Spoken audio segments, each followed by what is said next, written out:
Airlangga sambangi SBY AHY. Anies yang ketar-ketir. Sejak deklarasi Ganjar Pranowo sebagai capres PDIP, dunia politik tanah air jadi hingar-bingar. Para petinggi partai politik jadi incaran awak media. Kebetulan waktunya dengan Lebaran, di mana banyak petinggi partai yang sekalian bersilaturahmi. Prabowo menyambangi Presiden Jokowi di Solo. Publik pun ramai.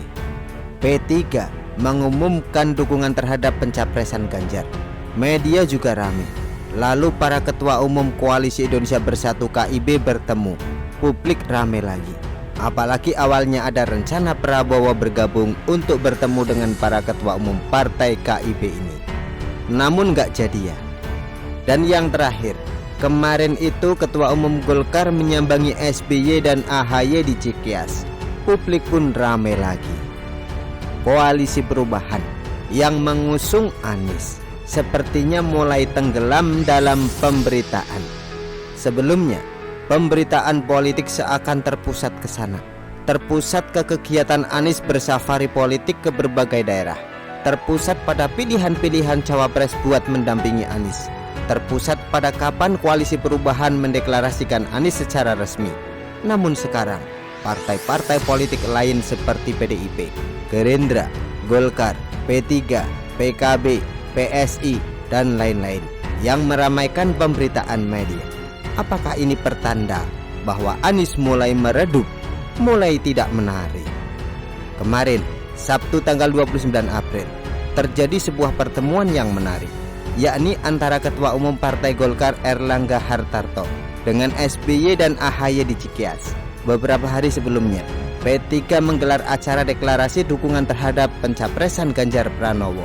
Padahal P3 merupakan bagian dari koalisi KIB bersama PAN dan Golkar.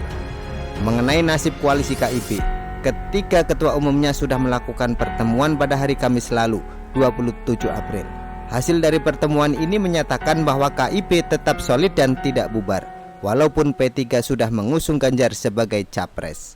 Sementara itu, PAN dalam berbagai pernyataannya juga memberikan sinyal dukungan terhadap pencapresan Ganjar. Bahkan sudah ada pernyataan juga dari Sekjen PAN bahwa partainya diajak PDIP untuk ikut mendukung Ganjar sebagai capres. Nah, tinggal Golkar ya. Golkar ini kan katanya sudah menetapkan akan mengusung ketua umumnya, Airlangga, sebagai capres, sesuai dengan hasil musyawarah nasional pada tahun 2019. Namun saya kira kondisinya masih cair, sesuai dengan pernyataan mereka bahwa KIB nggak bubar. Oleh sebab itu, Golkar menyambangi Cikeas itu bisa jadi sebagai penjajakan untuk bisa mengusung capres sendiri. Golkar yang punya 14% kursi di DPR perlu satu partai lagi dengan kursi setidaknya 6%. Demokrat sendiri punya 9,3% kursi di DPR. Jadi pas dong. Siapa tahu kan Airlangga bisa berpasangan dengan AHY buat majunya pres. Namanya juga penjajakan, dan itu sah-sah saja.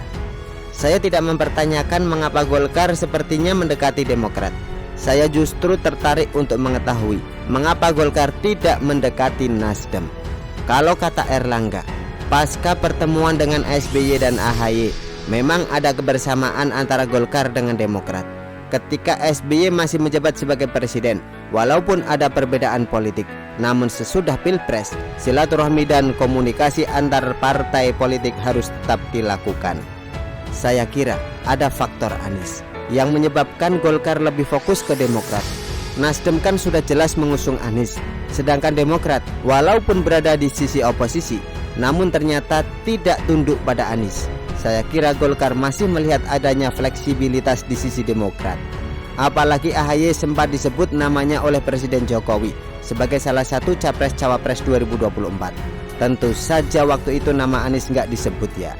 Artinya ketika Airlangga majunya pres berpasangan dengan AHY, ini tidak bakal merusak hubungan dengan Presiden Jokowi. Kalau Anies kan antitesisnya Presiden Jokowi. Bahkan Nasdem yang mengusung juga disebut sembrono oleh Presiden Jokowi. Kita pahamlah. Sepertinya Airlangga juga paham bahwa sosok Anies ini seperti kacang lupa sama kulitnya, seperti orang yang tidak tahu berterima kasih. Ini terlihat dari pernyataan petinggi Gerindra bahwa Anies bisa jadi gubernur DKI Jakarta dulu kan berkat jasa Prabowo dan para kader partai Gerindra. Diceritakan bahwa banyak kader Gerindra yang gregetan. Mereka berjuang untuk mendukung dan memodali Anies di Pilkada DKI, bahkan sampai patungan katanya. Namun ketika Anies maju nyapres, Anies disebut tidak punya etika karena tidak pernah sowan atau menemui Prabowo. Ini kan sifat dan sikap yang buruk. AHY saja punya hubungan baik dengan Gibran, anak Presiden Jokowi. Walaupun AHY ini kerap mengkritik Presiden Jokowi, dan di depan publik Presiden Jokowi tetap mengakui bahwa AHY ini merupakan salah satu dari bakal capres atau cawapres 2024. Berlawanan tapi nggak musuhan gitu. Nah, memang sesudah pertemuan antara Erlangga dengan SBY dan AHY, belum ada pernyataan tanda kerjasama. Pernyataan yang keluar itu berkisar pada niatan untuk saling menghormati antar partai-partai yang saling bersaing di pemilu.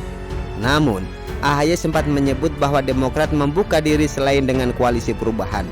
Pernyataan ini nih yang bikin Anies ketar-ketir.